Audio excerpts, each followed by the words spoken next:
नमस्कार दोस्तों, स्वागत है आपका द स्टूडेंट अकेडमी के यूट्यूब चैनल में। आज हम सीखेंगे नंबर सिस्टम। नंबर सिस्टम बहुत ही इंपॉर्टेंट टॉपिक है। एक्चुअली दोस्तों ये बहुत बड़ा टॉपिक है। अगर आप बीएससी कर रहे हो या एमएससी कर रहे हो तो इस एक टॉपिक के ऊपर एक पूरी बुक आती है, लेकिन हमारे एसएससी के सिलेबस में इतनी चीजें नहीं आ पाती है।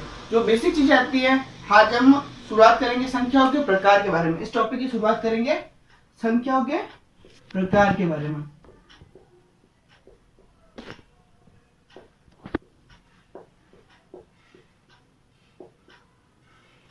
ठीक है दोस्तों, सबसे पहले संख्या आती है प्राकृतिक संख्या।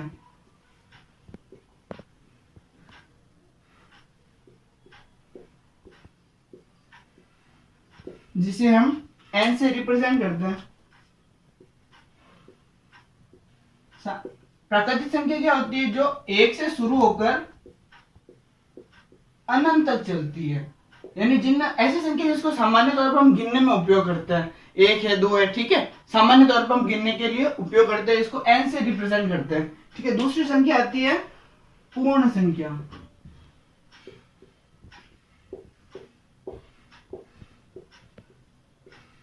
ठीक है, इसको हम रिप्रेजेंट करते हैं W से। होल नंबर बोलते हैं इसको, इंग्लिश में क्या बोलते हैं? Whole number. ठीक है, जब हम प्राकृतिक संख्या के अंदर क्या ऐड कर देते हैं? जीरो को भी ऐड कर देते हैं। ठीक है, तो उनको पूर्ण संख्या कहते हैं। ठीक है, सबसे पहले प्राकृतिक संख्या की खोज हुई थी, उसके बाद समय के बढ़ते बढ़ते उनमें जीरो की भी खोज हो गई थी। तो उन संख्या को क्या कहा? जब उनको लगा कि ये संख्या पूर्ण हो गई, इसलिए उसको क्या बोलते हैं? पूर्ण संख्या। इंग्लिश में इसको बोलते हैं होल नंबर। ठीक है, तीसरी संख्या आती है इसके अंदर पूर्णांक संख्या।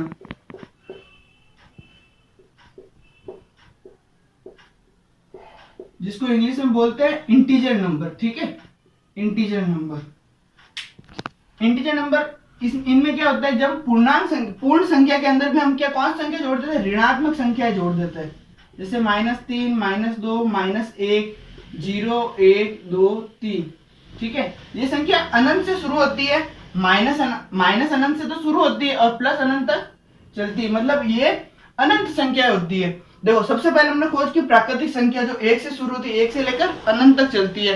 बाद में हमने खोज की है पूर्ण संख्या की। बाद में दूसरा टाइप होता है पूर्ण संख्या, जो जीरो से शुरू होती है और अनंत तक चलती है। और तीसरी संख्या है पूर्णांक संख्या, जिसे इंटीजर बोलते हैं, जो माइनस अनंत से चलती है और प्लस अनंत तक चलती है। देखो दोस्तों, इनमें अगर मेरे को कोई पूछेगा कि दो कौन सी संख्या है, तो दो को हम आइडेंटिफाई नहीं कर सकते। वो प्राकृत संख्या भी के अंदर भी आएगी, पूर्ण संख्या के अंदर भी आएगी और पूर्णांक संख्या के अंदर आएगी। लेकिन अगर हमें पूछे कि -2 कौन संख्या है, तो वो ना ही प्राकृत संख्या होगी ना ही पूर्ण संख्या होगी, वो ओनली फॉर क्या होगी? पूर्णांक संख्या। ठीक है, अब इसी की आगे हम लेते हैं परिमेय संख्या। चौथा प्रकार है इसमें परिमेय संख्या। परिमेय संख्या, ठीक, सामान्य तौर पे इसको हम ऐसी संख्या होती है जिनको हम P बटा Q के रूप में लिख सकते हैं, जहां Q क्या हो? 0 के बराबर नहीं हो, और P और Q क्या हो? वहां पे पूर्णांक संख्या हो। P और Q क्या हो? पूर्णांक संख्या। ठीक, ऐसी संख्या जिनको हम P बटा Q यानी भिन्न के रूप में लिख सकते हैं। और जहां पे भिन्न का जो हर होता है, ठीक है, P को बोलते हैं अंश और Q के क्या बोलते हैं? हर। जो डिनोमिनेटर होता है, जो हर होता है, वो 0 कभी भी नहीं होना चाहिए। और P और Q दोनों संख्या कौन सी होनी चाहिए? पूर्णांक संख्या। ठीक है, उदाहरण लेते हैं इसके अंदर हम। -2 है, -4 है, 1/3 है, 0.333 है, 371। ठीक है, 371। ठीक है, ये भी अनंत टाइम तक चलता है, तो ये भी पूर्णांक संख्या। सारी संख्या क्या है? परिमेय संख्या है। ठीक है, देखो इसको हम भिन्न के नंबर से, और एक और एग्जांपल लिया 0/7। ठीक है, देखो Q 0 नहीं हो सकता, लेकिन P तो 0 हो सकता है, तो 0/7 इसका मतलब भी 0 ही है, लेकिन उसको भी क्या बोलते हैं हम? परिमेय संख्या। ठीक है, ये बहुत प्रचलित एग्जाम्पल है सारे। देखो माइनस की संख्या भी हो गई, मतलब पूर्णांक संख्या भी इसके अंदर आ गई। ठीक है, भिन्न वाली सारी संख्या आ गई। और देखिए ये एक एग्जाम्पल लिखा ना मैंने, 0.333, इसका मतलब क्या होता है? 3/9। 3/9। ठीक है, क्योंकि हम 3 के इसके अंदर डिवाइड देंगे। ठीक है, और इस चीज को भी हम लिख सकते हैं 371/999। ठीक है, ये सारे एग्जाम्पल इसके हो गए। दोस्तों देखिए, एक्चुअली मैंने बताया पी बटा क्यू में, ठीक है। जैसे एग्जाम्पल -2 लेते हैं यहाँ पे, तो -2 को -2 बटा 1 भी तो लिख सकता है, ठीक है। ये पी बटा क्यू के रूप में हो गया, ठीक है। ये पी बटा क्यू रूप में ही है। इस चीज को मैंने बताया आप इस तरीके से लिख सकते हैं, ठीक है। 3/9 या 1/3, ठीक है। अब 1 के अंदर 3 का भाग दोगे तो 10 ऐसे आएगा, तो 0.333, और इसको भी हम है ना इसके अंदर भाग देंगे, ये चीज आएगी, ठीक है। और आगे हम है ना इसी में देखो, इसमें पहले हम एक कड़ी जोड़ देते हैं। तो सबसे पहले प्राकृतिक संख्या खोज की, ठीक है, 1 से लेकर अनंत तक चली। फिर हमने पूर्ण संख्या खोज की, मतलब प्राकृतिक संख्या के अंदर ही हमने क्या जोड़ा, 0 को, तो हो गया वो पूर्ण संख्या। अब पूर्ण संख्या के अंदर हमने ऋणात्मक संख्याएं जोड़ी, तो वो हो गई पूर्णांक संख्या।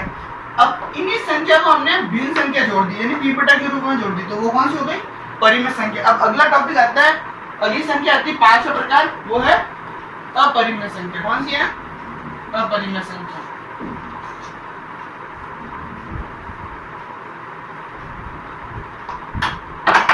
ठीक दोस्तों, आगे लेते हैं, अपरिमित संख्या 5वां प्रकार है।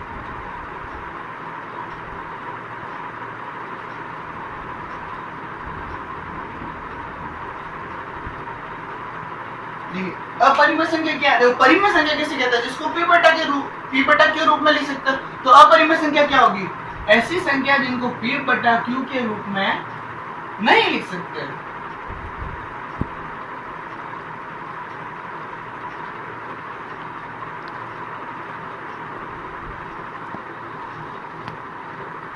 ऐसी संख्या जिन्हें पी बटा क्यू रूप में नहीं लिख सकते, वो कौन सी होगी, अपरिमित संख्या।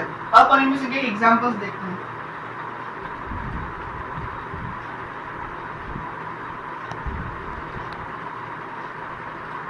अंडरूट वाली संख्या आ गई, ठीक है, √3, √5, √11, ठीक है।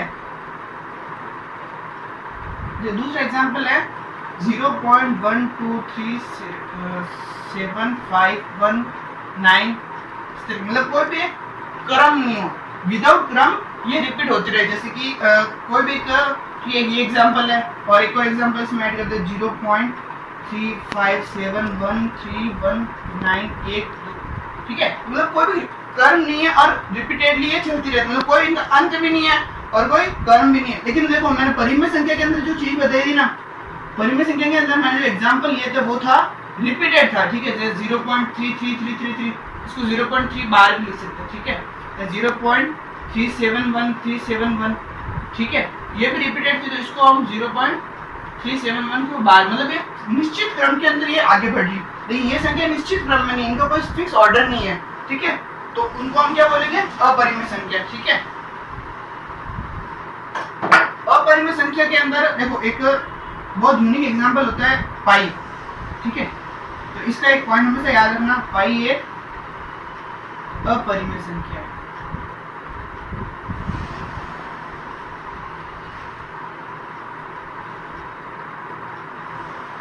लेकिन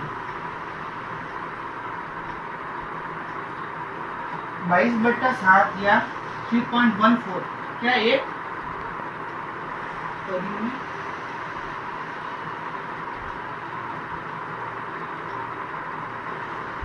एक बार ये क्वेश्चन रेलवे में पूछा गया था कि पाई कौन संख्या, अपरिमित संख्या, परिमित संख्या, प्राकृतिक संख्या, पूर्ण संख्या, ठीक है। तो पाई क्या है, एक अपरिमित संख्या है। लेकिन 22/7 है जो उसकी वैल्यू है पाई की, वो क्या है, परिमित संख्या 3.14। तो पाई की वैसे अगर हम इसको भाग देंगे ना, तो 3.14 ऐसे से बहुत लंबी वैल्यू आएगी, तो रिपीटेड भी नहीं होगी। लेकिन फिक्स हमें बोलो ना 3.14, तो वो कौन सी संख्या होगी, परिमित संख्या। इसको ऐसे भी तो लिख सकते हैं ना, 3.14 314 बेटा, ऐसे भी तो लिख सकते हैं, ठीक है। तो ये क्या है, परिमित संख्या, ठीक है। अपरिमित संख्या के बाद अगला पॉइंट आता है वास्तविक संख्या। वास्तविक संख्या, तो ये थोड़ा इंपॉर्टेंट है, क्योंकि किसी क्वेश्चन में पूछता है कि बताते हैं हमें कि ये इसमें इस क्वेश्चन में जो भी चीज लेनी है उसे वास्तविक संख्या लगनी है। वास्तविक संख्या होती क्या है, देखिए अभी हमने 1 से लेकर 5 तक की जो भी संख्याएं पढ़ी ना, जिस भी प्रकार की जो भी हो, कि वो सारी संख्या कौन सी होगी, वास्तविक संख्या, ठीक है। चाहे वो प्राकृतिक संख्या हो, पूर्ण संख्या हो, पूर्णांक संख्या हो, परिमित संख्या हो या अपरिमित संख्या हो, सारी संख्या क्या कहलाएगी, वास्तविक संख्या, ठीक है। सारी संख्या रियल नंबर कहलाती है, ठीक है। जिसके अंदर हम एग्जांपल ले ना, तो देखो जीरो भी वास्तविक संख्या है, माइनस की जो भी संख्या आई -3 -4 -11, ठीक है, सारी संख्या वो भी वास्तविक संख्या है, और अंडर रूट वाली जो भी संख्या है ना वो भी क्या होगी, सारी वास्तविक संख्या होगी, ठीक है। इसके अंदर ये वाला एग्जांपल भी है 0.372193 जो भी है, ठीक है ना, ये भी क्या होगा, वास्तविक संख्या ही, मानो ये अपरिमेय संख्या लेकिन ये वास्तविक संख्या ही होगी, ठीक है।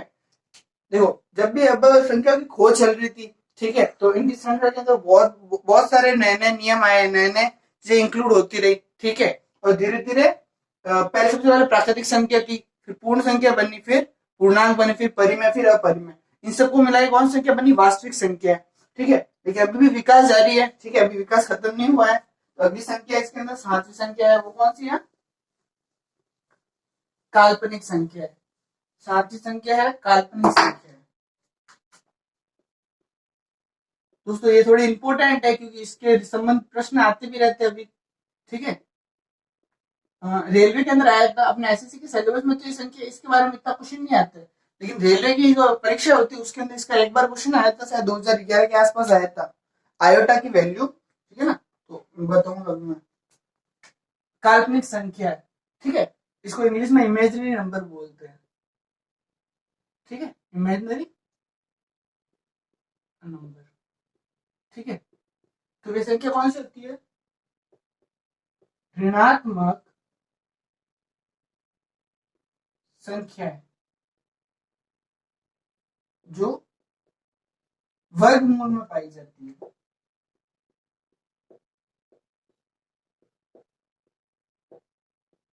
वे सारी संख्या है जो ऋणात्मक संख्या होती है और वर्गमूल के अंदर पाई जाती है, वो सारी संख्या क्या कहलाएगी, काल्पनिक संख्या है, ठीक है। उदाहरण के लिए देखें तो हम माइनस का रूट 5, ठीक है, माइनस का रूट 11, ठीक है, तो ये सारी संख्या क्या है, माइनस का रूट 24 ले लीजिए आप, ठीक है ना, तो ये सारी संख्या क्या कहलाएगी, काल्पनिक संख्या, ठीक है। तो एक एग्जांपल लेता हूं मैं, जैसे माइनस का रूट 5, ठीक है, क्या हम इसको ऐसे लिख सकते हैं,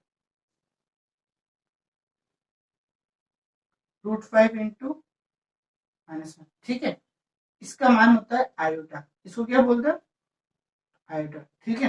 तो इस संख्या को हम इस तरीके से भी लिख सकते हैं, मैं डैश डैश करके बता देता हूं आपको, इस संख्या को इस तरीके से भी लिख सकते हैं, ठीक है, जहाँ पे इसको क्या बोलते हैं, आयोटा बोलते हैं, ठीक है ना, जिसकी वैल्यू होती है √-1, ठीक है। तो इससे संबंधित एक क्वेश्चन भी आता है, देखो जैसे कि आयोटा, इसकी वैल्यू कितनी होती है, √-1, आयोटा स्क्वायर की वैल्यू क्या होगी, 1 होगी, इसका स्क्वायर कर देंगे, आयोटा क्यूब की वैल्यू होगी माइनस आयोटा, और आयोटा 4 की वैल्यू क्या होगी, 1। देखो आयोटा की वैल्यू √-1, आयोटा स्क्वायर की वैल्यू -1, ठीक है, आयोटा क्यूब की वैल्यू माइनस आयोटा, आयोटा 4 की वैल्यू 1, ठीक है। इस संबंध अगर आपको ये चीजें याद है तो किसी भी आयोटा की पावर कुछ भी हो वो चीज हम फाइंड कर सकते हैं, ठीक है। जैसे एक उदाहरण देते हैं छोटा सा, आयोटा की पावर है 52, ठीक है, तो क्या हम इसको ऐसे लिख सकते हैं, ठीक है, ये क्वेश्चन है, ठीक है, इसको सॉल्व करना है हमें, आयोटा पर 52 की वैल्यू फाइंड करनी है, ठीक है, तो हम क्या करेंगे, आयोटा इंटू आयोटा लिख देंगे, ठीक है। इसको लिखो अब आयोटा की पावर 4 करके ब्रैकेट बना दो, ठीक है। अब जो 4 है ना, 4 का डिवाइड देना है इसकी पावर में, आयोटा की जो भी पावर उसके अंदर हमें क्या देना है, 4 का। तो एक क्वेश्चन करते हैं, आयोटा की पावर 52, ठीक है, क्या हम इसको ऐसे लिख सकते हैं, आयोटा की पावर 4 इंटू 4 का डिवाइड, तो इसके अंदर 4 एकम 4 और 4 दिया 12, ठीक है। आयोटा पर पावर 4 की वैल्यू कितनी है, 1, तो 1 की पावर क्या होगी 13, तो इसकी वैल्यू भी क्या होगी 1, ठीक है। ये तो हो गई आयोटा की पावर 52, ठीक है। लेकिन ऐसी पावर जो 4 की मल्टीपल नहीं हो, जैसे उदाहरण के लिए हम लेते हैं एक और क्वेश्चन लेते हैं, आयोटा की पावर मान लीजिए आप 107 है, ठीक है, तो हम इसको सॉल्व करना है, इसको कैसे सॉल्व करेंगे, आप है ना इस क्वेश्चन को ऐसे लिख दीजिए, आयोटा इंटू आयोटा की पावर 4 इंटू आयोटा, ठीक है, 4 का डिवाइड देना है इसके अंदर, तो 4 2 8, ठीक है, और 2 बचे, आप है ना इस क्वेश्चन को ऐसे लिख दीजिए, आयोटा इंटू आयोटा की पावर 4 इंटू आयोटा, ठीक है, 4 का डिवाइड देना है इसके अंदर, तो 4 2 8, ठीक है, और 2 बचे 27, और तो वो पॉज कर पॉज पोस्ट वो वाला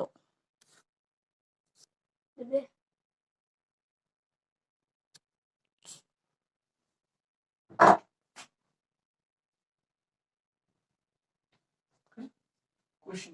ठीक है, एक और क्वेश्चन लेते हैं। आयोटा की पावर 107। ठीक है, जब इस प्रकार क्वेश्चन आया तो इसको हम कैसे सॉल्व करें? देखो, आयोटा की पावर 4 इंटू ब्रैकेट करके लिखो और एक और आयोटा, और 4 का डिवाइड देना है इसके अंदर, तो कितनी बार जाएगा? 26 बार जाएगा। ठीक है, और शेषफल कितना बचा? 3। ठीक है, तो अब आयोटा की पावर 4 की वैल्यू कितनी है? 1। 1 की पावर 26 इंटू आयोटा की पावर 3। ठीक है, अब 1 इंटू इसकी आयोटा की पावर 3 की वैल्यू कितनी? माइनस आयोटा, तो इसका मान कितना जाएगा? Minus iota. ठीक है, तो इस प्रकार से हम सॉल्व करते हैं। ठीक है दोस्तों, उम्मीद है आपको ये वीडियो पसंद आया होगा। हमारे चैनल को लाइक कीजिए, सब्सक्राइब कीजिए। ठीक है, और बेल आइकन को प्रेस कीजिए ताकि आपको नए नए वीडियो मिल सके। Thank you so much. जय हिंद।